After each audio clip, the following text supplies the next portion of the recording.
Edwards, welcome back to Late Edition.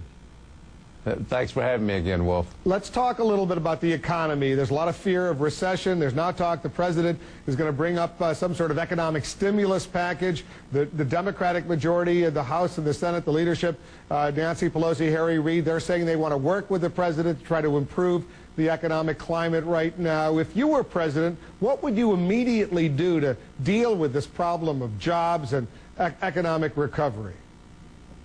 Well, in the short term, what I've proposed is a very strong economic stimulus package, which is $100 billion phased in over a period of months, and it's focused on building green infrastructure, modernizing our unemployment insurance laws, getting help to the states that are struggling to do what they need to do. But I think the economy needs stimulus, given what's happening right now. Do you believe there should be a cut in corporate tax rates right now to stimulate the economy and create jobs and prevent jobs from going overseas? That is not what I would do. I think that there have been an awful lot of corporate tax loopholes that have been created over a period of decades now. In fact, there is actually a tax incentive today for American companies that are sending jobs overseas. I think that needs to be stopped. That loophole needs to be closed. But that's not what I would focus on. I would focus on making sure that we're building green infrastructure, that we're making this transition off of a carbon oil-based economy, and in the process we can create a lot of jobs. Because some economists say that this very high U.S. corporate tax rate, one of the highest in the world, is really, in the end, hurting American workers because it simply encourages these companies to go overseas where the tax structure is a lot lower. Well, I think what we've actually done, both through our trade laws and our tax laws, is incentivize companies to go overseas. I think those incentives need to be changed, both in our trade structure and in our tax structure. What we need to be paying more attention to is what the impact is on middle-class families. I mean, the middle class is struggling mightily, Wolf. We just talked about what we need to do in the short term. But in the long term, as been shown over and over in American history, the way we sustain long-term economic growth in this country is to grow and strengthen the middle class. When we're lifting families out of poverty, when the middle class is feeling economically secure, then the economy can grow and is sustainable. And there are a whole group of structural things we need to do to accomplish that. You know, we need to have universal health care to deal with the dysfunctional health care system. We need to green the economy and get off our oil, carbon-based economy. We need to create jobs. And as part of this greening of the economy, I think we can create at least 1 million new jobs.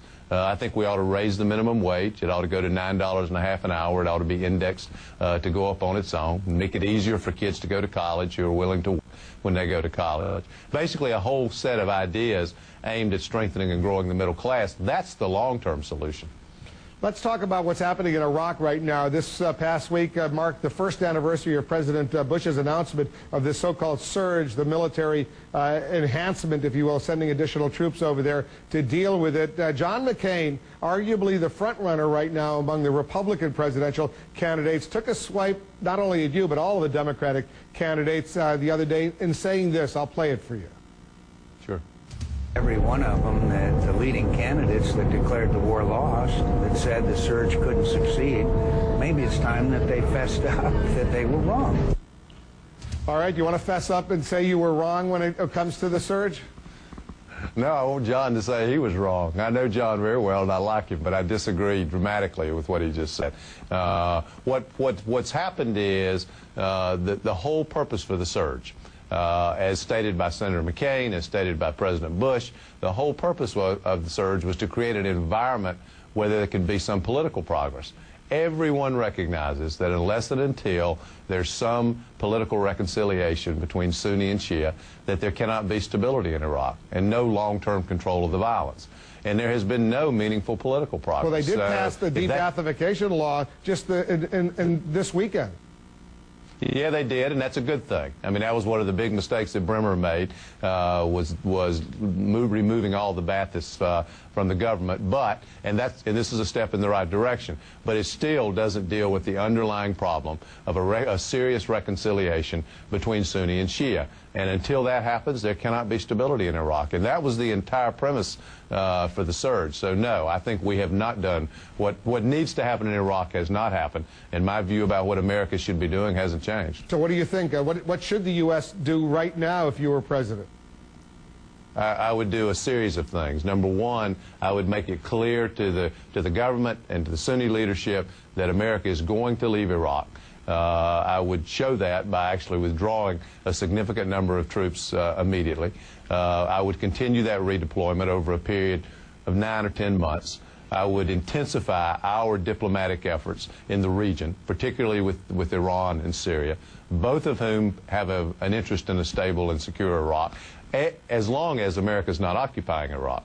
And I would also intensify our efforts to make some political progress there, because that's the critical piece. Your running mate in 2004, John Kerry, this week endorsed your rival Barack Obama, and he did so in part with these words. I'll play this little excerpt. There are other candidates in this race with whom I have worked and who I respect.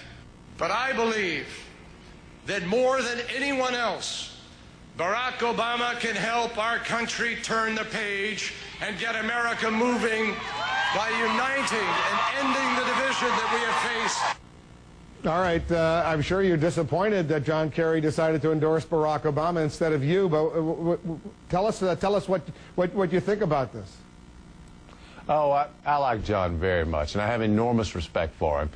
He would have made a terrific president, which is why I worked so hard to get him elected president. But political leaders do things for different reasons, Wolf, and I think that Senator Obama is to be congratulated to have Senator Kerry's endorsement. I do believe that voters in South Carolina, where I am now, in Nevada, caucus goers in Nevada, and in the February 5th states, I think voters make their own decisions about who they're going to support and who they're going to vote for. And I apply that to my own endorsers and supporters. I mean, they're wonderful people. I'm proud to have them. I'm sure the other candidates are proud to have the support that they have, the endorsements that they have. But I think at the end of the day, voters are making an individual decision about who they believe should be president of the United States. Did John Kerry give you a heads up? Did he call you in advance to let you know he was going to endorse Barack Obama? I had heard actually some time ago that this was likely, so I wasn't surprised by it. But he never personally reached out to you? I did not talk to him, not about this. All right. He said at the end of that little remark, that clip we just put out, the country needs someone who can unite and end the division that we faced. And that's one of the criticisms that's being leveled against you, that you're becoming too partisan right now. Dan Balls, the political writer in the Washington Post, wrote this on Saturday. He said, Edwards has offended many Democrats with his candidacy. They question his authenticity and see a shift from optimism to anger as the sign of an opportunistic politician. You've heard that criticism. I wonder if you want to respond to it. Well, I'm not. You could go through Senator Obama and launch a group of criticisms against him. You could do the same thing with Senator Clinton.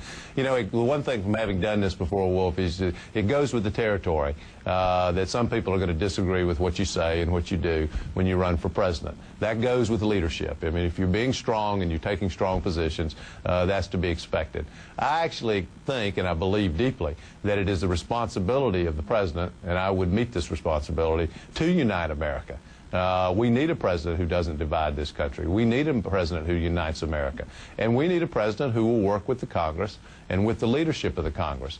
What I have said, and I stand by it, and I believe it, is there are very well-financed, entrenched interests in Washington that stand between America and the progress that needs to be made. And until we have a president who's willing to take those interests on, nothing will change. But this is not a fight with the American people. Lord knows we need to unite America.